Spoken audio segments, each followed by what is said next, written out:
Episode 4 में आप लोगों ने सुना कि मकान मालिक के घर से वो घड़ी चोरी हो जाती है और चोर उस घड़ी को लेकर अपने घर आ जाता है। और अगले दिन चोर उस घड़ी को लेकर चोर बाजार जाता है और चोर का नाम मनीष रहता है और उसका आना जाना चोर बाजार में लगा रहता है। तो चोर बाजार का मकान मालिक उससे पूछता है, बताओ मनीष भाई, आज क्या लाए हो? मनीष कहता है, क्या बताऊं भाई, कल एक घर में चोरी करने गया था।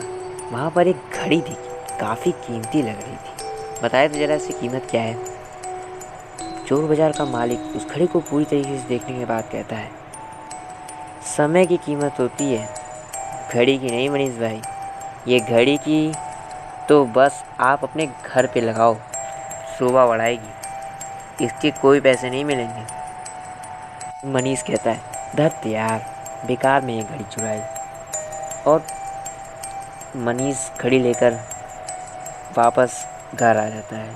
मनीष अपने घर आता है और घड़ी को अपने घर के दीवार में लगा देता है। जैसे ही घड़ी दीवार पर लगती है, वो घड़ी मनीष की इमोशन से कनेक्ट हो जाती है। फिर मनीष अपने कान में ईयरफोन लगाकर बाहर किसी काम से चला जाता है। उस समय घड़ी एक नॉर्मल धुन निकाल रही होती है। थोड़ी देर बाद शाम को जब वो आता है तब भी वही धुन निकल रही होती है, क्योंकि वो भी खुशी से गाना सुन रहा होता है। और फिर वो एक जगह बैठकर कुछ चोरी करने के बारे में सोचता रहता है और वो काफ़ी ध्यान से इसके बारे में सोच रहा होता है और घड़ी भी उसकी मन की धुन निकाल रही होती है। अगले दिन मनीष काफ़ी जल्दी में तैयार होकर बैंक की चोरी करने को निकल जाता है। रात को वो 8 बजे घर आता है। काफ़ी डरा हुआ रहता है। उसके डरने के कारण घड़ी भी वैसी धुन निकाल रही होती है। मनीष इतना ज़्यादा डरा हुआ रहता है कि वो जल्दी से अपने घर के सारे खिड़की दरवाजे बंद करके अपने कमरे में चला जाता है। वो इतना डरा होता है कि उसको नींद कब आई उसे पता ही नहीं चलता और वो सो जाता है। और रात को उसकी नींद खुलती है और वो आँख मलते हुए नीचे जाता है और खिड़की खोल के देखता है, बाहर पूरी तरीके से सुनसान पड़ी रहती है। फिर मनीष कहता है, लगता है कोई पुलिस नहीं है यहाँ। ऐसा कहने के बाद वो जैसे घड़ी की ओर देखता है, घड़ी को देखकर डर के कांपने लगता है। वो उस समय इतना ज़्यादा डर जाता है जितना वो उस समय पुलिस से नहीं डरा था। वो पूरी तरीके से कांपने लगता है। तभी उसके घर की पूरी लाइट अपने आप बंद चालू हो जाती है और फिर सारे घर में शॉर्ट सर्किट की आवाज़ आती है और एक एक करके सारे बल्ब फूट जाते हैं। थोड़ी देर के लिए शांति हो जाती है और तभी उसके पीछे से आवाज़ आती है, इस आवाज़ को सुनते ही वो पूरी तरीके से डर जाता है। इसे सुनते ही वो अपनी पूरी ताकत से कदम बढ़ाकर चलता है। उसके कंधे को वो पकड़ता है और उसे पीछे की दीवार की तरफ फेंकता है।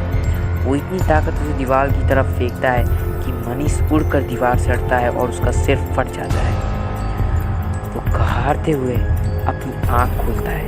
उसके सामने एक शीशा रखा रहता है। शीशे में वो देखता है, शीशे में भी वो देखता है कि उसे अपने सामने कोई खड़ा हुआ दिखता है और वो उसकी तरफ उठता है। उस समय मनीष जो देखता है उसे देखकर वो उससे भी ज़्यादा डर चुका रहता है। शीशे में उसे एक लाल आँख दिखाई देती है और तभी उसकी नज़र शीशे के बीच में एक बड़े से कांच के टुकड़े पे जाती है। वो अपने आप टूटकर शीशे से अलग हो रहा होता है और तेजी से वो शीशे का बड़ा टुकड़ा मनीष की ओर आता है और उसके गले के आर पार होकर दीवार में घुस जाता है और मनीष की मौत हो जाती है।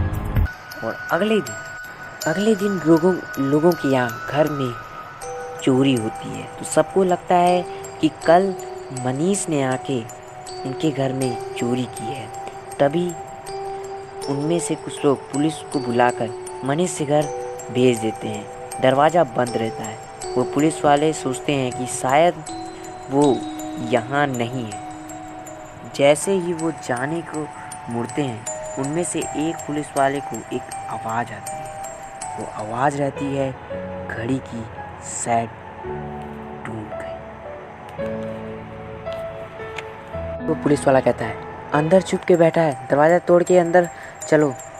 दरवाज़ा तोड़ के वो अंदर जाते हैं तो वो देखते हैं कि एक दीवार के पास मनीष की लाश रहती है। तभी एक पुलिस वाला घर छानता है और फिर अपने बड़े पुलिस वाले से कहता है, सर कोई नहीं है, अंदर सिर्फ इसकी लाश है। तब वो पुलिस वाला सारी पुलिस टीम को वहाँ बुलाता है। फिर सारी पुलिस टीम उसकी बॉडी की जांच करने लगती है। तभी उसकी बॉडी को जांच करने के लिए डिटेक्टिव के को बुलाया जाता है। थोड़ी देर बाद के आता है और पुलिस से पूछता है, सर आपको बॉडी कहाँ मिली थी? तब पुलिस वाला कहता है, हमें लाश दीवार के पास मिली। पीछे सर फट गया था और गले के अंदर कांच इतना अंदर घुस गया था कि शीशे के अंदर घुसते ही उसकी मौत हो गई। फिर के पूछता है, शीशा कहाँ का था? फिर वो पुलिस वाला उससे वहाँ ले जाता है जहाँ से शीशा निकला था। वो देखता है शीशा बड़ा रहता है जिससे आदमी का पूरा शरीर दिखता था, और जहाँ से शीशे को निकाला गया था वो बड़े शीशे के बीच का हिस्सा था। फिर के पूरे शीशे को देखने के बाद कहता है, सर अपने यहाँ शीशा देखा और कुछ नोटिस किया? जिसने भी इसे मारा उसने शीशे को ऐसे निकाला कि शीशा नहीं टूटा, बस जहाँ का शीशा निकालना था वहीं का शीशा नहीं है।